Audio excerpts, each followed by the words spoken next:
What do you want in life? What's my purpose in life? Why am I here? What do I love? What am I passionate about? How many people can genuinely answer, this is my purpose in life? Very, very few people.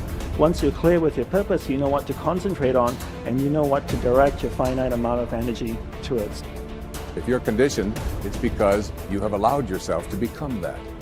And if we've conditioned ourselves to believe certain kinds of things, and one of the things that we kind of believe and hang on to and live with is this whole idea that all of the things that happened to me in my past are what are keeping me from doing what I'd like to do today. So we hang on to these things and we fill ourselves with blame. You have some options. Here you are exploring the variety of your environment and coming into alignment with who you really are, and then allowing all of that to flow through you too. So in every moment in time, you have the option of focusing in a way that increases and enhances your alignment and your joy, which causes you to resonate with everything you put into your vortex, or something else. There really are not so many other choices, are there? You can focus on a problem. You cannot have enough money and feel bad because you are attached to the money, or you can not have enough money and feel good as you're anticipating more coming. But the consequence or the circumstance of the money does not need to dictate to you how you feel. That is the problem with getting attached to something that you can't control, is that it leaves you like a puppet with no strings. It's about not putting your attachment in all the wrong places, not putting it in what is temporary, but putting it in what is steady.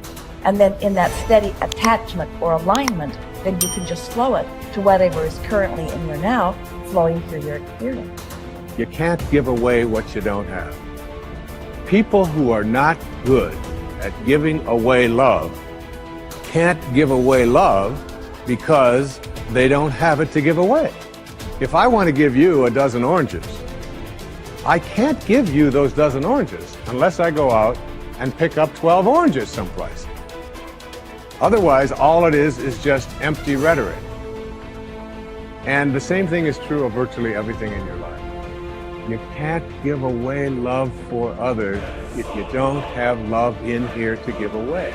If what you have in here is contempt, if what you have in here is anger, if what you have in here is fear, then these are the things you're going to be giving away in your life.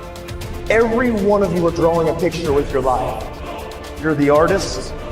Your hands and your feet are the paintbrushes.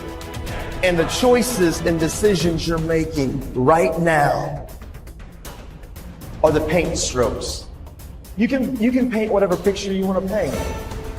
You can become whatever you want to become. But your choices and decisions that you're making right now matter. You got to have the grit and the tenacity to push forward and give it a little bit more than what you have right now. Don't wait for the perfect timing. The perfect timing is never going to come because there's no such thing as perfect. There's never going to be a day where you wake up and you're like, this is the perfect day for me to finally change. All the things have lined up. My inbox is completely clear. I have nothing to do today. There's no distractions. The kids are finally perfectly on their own. Oh my gosh, my husband or wife is finally perfect on their own. Everybody is healthy around me. Everything is just perfect. The day is sunny and bright. And oh my gosh, look at all this gold that just happened to appear in front of me. It's not going to happen like that. You need to say, okay, there is never going to be a perfect time, so you need to set a D-Day. Literally, a day in which you say, that's the day. And then you need to marshal all of your motivation, all of your ability to learn and develop skills as fast as you can before that day. But when that day comes, that's D-Day. That's the day that you go. That's the day that you quit.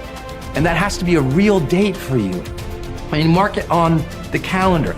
That's the day you quit the thing. That's the day you walk out. That's the day that you leave that situation that is not healthy or satisfying or good for you or your soul or the people around you. That you have to have that date. It has to be scheduled or you'll never do it. You'll just keep saying, oh, you know, one day things are gonna be, you know, the people who say one day, they end up at the end with a collection of days that were so far from perfect that they're in a state of misery now. They never landed in the land of their dreams because they were always marching in something that was miserable to them, right? At some point, The only way that life changes is that you change your course. And don't wait for a perfect day. So what's your date? People who earn large incomes aren't lucky, and they're not crooks as those without money are so fond of pretending, nor are they endowed with more brains or talent necessarily than their friends and neighbors, nor are they privy to occult secrets, and only a very few were lucky enough to have had rich fathers or grandfathers. Most of the people earning the big incomes today started the same way you and I did, and most other people. The only difference between the men who earn big incomes and those who earn small incomes is that those earning big incomes decided to earn more. They're the people who made it their business to earn more. You see, people do what they make up their minds to do. So get rid of the ancient superstition once and for all that people who earn big money are special people, are lucky, or get the breaks, or had money to begin with, or knew someone, or are smarter, or anything else. These are alibis. They can all be disproved 1,000 times. The reason there are so many of these alibis around is that men who fail to make the grade financially are seldom honest enough to just admit that they really didn't try and keep trying. So in order to justify their failure, in order to remain seated, they dream up and pass along these old alibis. We're all self-made, but only the successful will admit it. The commitments we make to ourselves and to others, and our integrity to those commitments, is the essence and clearest manifestation of our proactivity. It is also the essence of our growth. Through our human endowments of self-awareness and conscience, we become conscious of areas of weakness, areas for improvement, areas of talent that could be developed, areas that need to be changed or eliminated from our lives. Then, as we recognize and use our imagination and independent will to act on that awareness, making promises, setting goals, and being true to them, we build the strength of character, the being that makes possible every other positive thing in our lives. It is here that we find two ways to put ourselves in control of our lives immediately. We can make a promise and keep it, or we can set a goal and work to achieve it. As we make and keep commitments, even small commitments, we begin to establish an inner integrity that gives us the awareness of self-control and the courage and strength to accept more of the responsibility for our own life. By making and keeping promises to ourselves and others, little by little, our honor becomes greater than our mood. The power to make and keep commitments to ourselves is the essence of developing the basic habits of effectiveness. Knowledge, skill, and desire are all within our control. We can work on any one to improve the balance of the three. As the area of intersection becomes larger, we more deeply internalize the principles upon which the habits are based and create the strength of character to move us in a balanced way toward increasing effectiveness in our lives. Get stronger. You can develop the muscle. You can develop the courage muscle. You can develop the inspiration muscle. You can develop the dedication muscle. You can get stronger. There isn't anybody here that can't get stronger.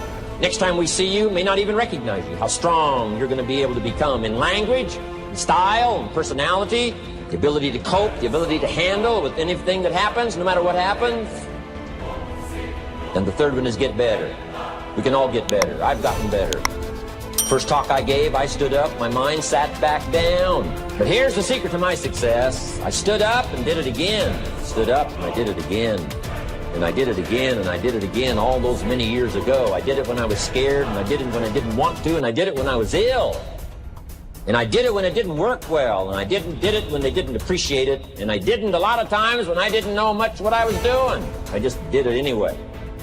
And now all these years later, I'm asked to walk on this stage with the greatest introduction I've ever had, greatest response and welcome I've ever had, the greatest opportunity I've ever had to touch this many lives with a mixture of words and heart and soul.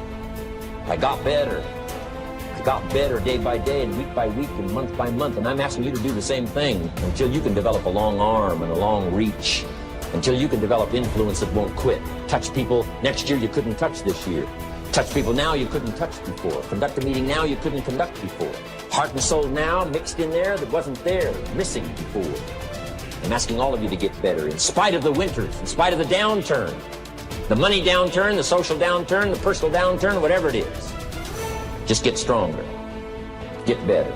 The key is not to wish for a better winter, key is to wish for more strength, more wisdom, more courage, get better, get wiser, get stronger.